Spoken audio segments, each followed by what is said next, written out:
எம்ஜிஆர், தந்தை பெரியார், பேரறிஞர் அண்ணா, இந்த 3 பேர்களுக்கும் இடையே ஒரு ஒற்றுமை உண்டு. இந்த முக்கியமானவர் மூவருக்குமே நேரடி வாரிசுகள் இல்லை.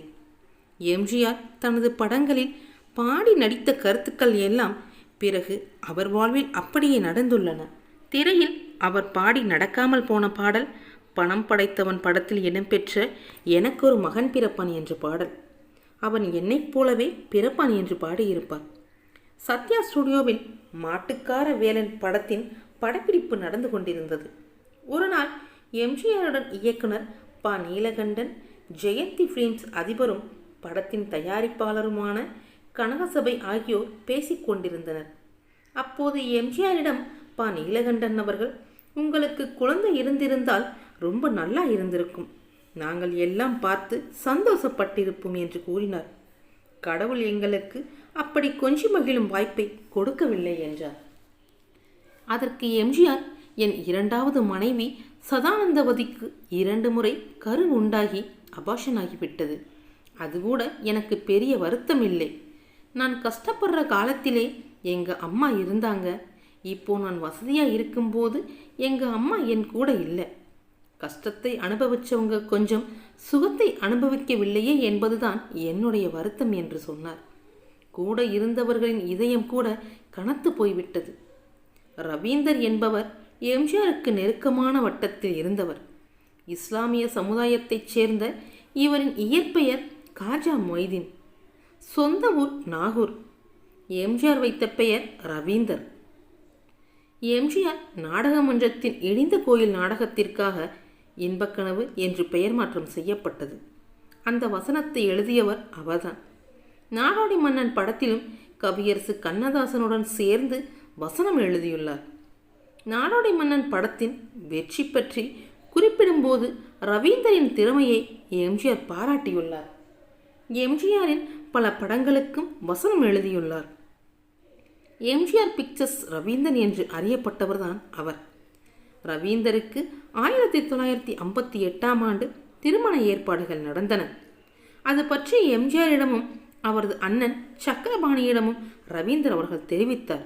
திருமண தேதியை பெரியவர்கள் நிச்சயித்து விட்டார்கள் என்று ரவீந்தர் கூறியதும் ரொம்ப சந்தோஷம், எவ்வளவு பணம் வேண்டும் என்று சக்கரபாணி அவர்கள் கேட்டார்.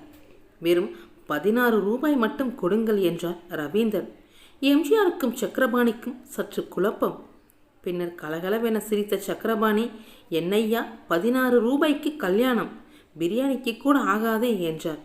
அதற்கு ரவீந்தர் அவர்கள், எங்கள் வழக்கப்படி தாலி 1 கிராம் எடையில் இருக்கும். இப்போது அதன் விலை 16 ரூபாய்தான். அதற்கு மட்டும் நீங்கள் பணம் கொடுத்தால் போதும். மற்றபடி உங்க தயவில் என்கிட்ட இருக்கிற பணமே எனக்கு நிறைவாக போதும் என்றாராம். எம்ஜிஆரும் சக்கரபாணியும் உள்ளே சென்றனர். சக்கரபாணி மட்டும் வெளியே வந்து ரவீந்தர் கேட்டபடி 16 ரூபாயை அவரிடம் கொடுத்தார். எம்ஜிஆர் அவர்கள் வரவில்லை. சிறிது நேரம் ரவீந்தர் அங்கேயே காத்திருந்தார். எம்ஜிஆர் தனது கையால் அந்த பணத்தை கொடுக்கவில்லையே என்று ரவீந்தருக்கு ஒரே குறை. சற்று நேரம் கழித்து வெளியே வந்த எம்ஜிஆர் அவர்கள் ரவீந்தரை பார்த்து, என்ன ரவீந்தர், இன்னும் பணம் வேணுமா? உமக்காக 10,000 ரூபாய் எடுத்து வச்சிருக்கேன், தர்றேன் என்றார். 1958இல் பவுன் விலை ஏறத்தாழ 100 ரூபாய் விற்ற நிலையில் 10,000 ரூபாய்க்கு கிட்டத்தட்ட 100 பவுன் வாங்கலாம். இன்றைய பவுன் விலையோடு ஒப்பிடும்போது அன்றைய 10,000 ரூபாய் இப்போது 20 லட்சத்திற்கு மேல் இருக்கும். ரவீந்தர் உடனே, அதுக்கில்லே அண்ணே, 16 ரூபாயை உங்க கையாலேயே என்கிட்ட கொடுப்பீங்கன்னு நினைச்சேன் என்று தன் ஆதங்கத்தை வெளிப்படுத்தினார். ஆனால் நீங்களோ அண்ணன் சக்கரபாணி அவர்களிடம் கொடுத்து அனுப்பிவிட்டு நீங்கள் வராமலேயே இருந்து விட்டீர்கள். உங்களுக்காகத்தான் நான் காத்து கிடக்கிறேன் என்றாராம். எம்ஜிஆர் லேசாக புன்னகைத்து, என்னையா புரியாத ஆளாயிருக்கே, கல்யாணத்துக்கு தாலி வாங்க பணம் கேட்கிற என் அண்ணன் புள்ளைக்குட்டிக்காரர், எனக்கு அந்த பாக்கியம் இல்லை, அதனால்தான் அவர் கையாலேயே உன்கிட்ட கொடுக்க சொன்னேன் என்றார். எம்ஜிஆரின் இந்த எதிர்பாராத பதிலையும் அவரது நல்ல எண்ணத்தையும் அறிந்து ரவீந்தர் அவர்கள் அழுதுவிட்டார்.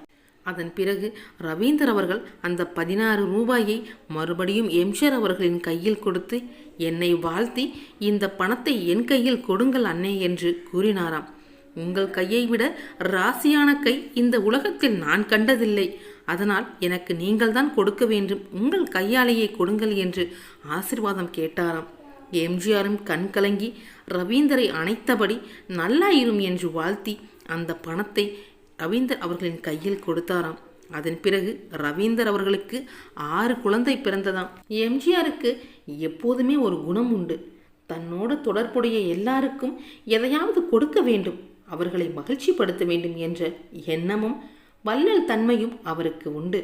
உலகம் முழுவதும் உள்ள கோடிக்கணக்கான தனது ரசிகர்களை ஒவ்வொருவராக எம்ஜிஆர் சந்தித்து தனித்தனியே அவர்களுக்கு ஏதாவது கொடுப்பது நடக்காத காரியம்.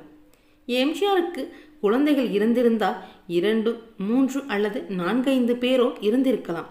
அவர்கள்தான் எம்ஜிஆரின் வாரிசுகள் என்று அழைக்கப்பட்டிருப்பார்கள். ஆனால் இப்போதோ எம்ஜிஆரின் வாரிசுகள் என்ற பெருமையையும் தனது கோடிக்கணக்கான ரசிகர்களுக்கே வழங்கிவிட்டார் அந்த வள்ளல். எம்ஜிஆர் ரசிகர்களுக்கு அவர் நடித்த எல்லா படங்களுமே பிடித்தமானவைதான். ஆனால் எம்ஜிஆருக்கு தான் நடித்த படங்களில் மிகவும் பிடித்த படம் புதிய பரிமாணத்தில் அவர் அற்புதமாக நடித்து 100 நாட்கள் ஓடிய வெற்றி படமான பெற்றால் தான் பிள்ளையா என்னும் திரைப்படம். அந்த கதைக்கு வேறு ஒரு பெயரைத்தான் முடிவு செய்து வைத்திருந்தார்களாம். ஆனால் எம்ஜிஆர் அவர்களுக்கு ஏனோ தெரியவில்லை, இந்த கதைக்கு இந்த பெயரை வையுங்கள் என்று வேண்டுகோள் விடுத்து கேட்டுக்கொண்டாராம். எம்ஜிஆர் கேட்டதற்காகத்தான் பெற்றால் நான் பிள்ளையா என்று இந்த பெயரை மாற்றி வைத்தார்களாம் இந்த திரைப்படத்திற்கு. ஓகே நண்பர்களே, இந்த வீடியோ உங்களுக்கு பிடிச்சிருந்துச்சுன்னா லைக் பண்ணுங்கள், ஷேர் பண்ணுங்கள், கமெண்ட் பண்ணுங்கள், முக்கியமாக சப்ஸ்கிரைப் பண்ணுங்கள். Thank you friends.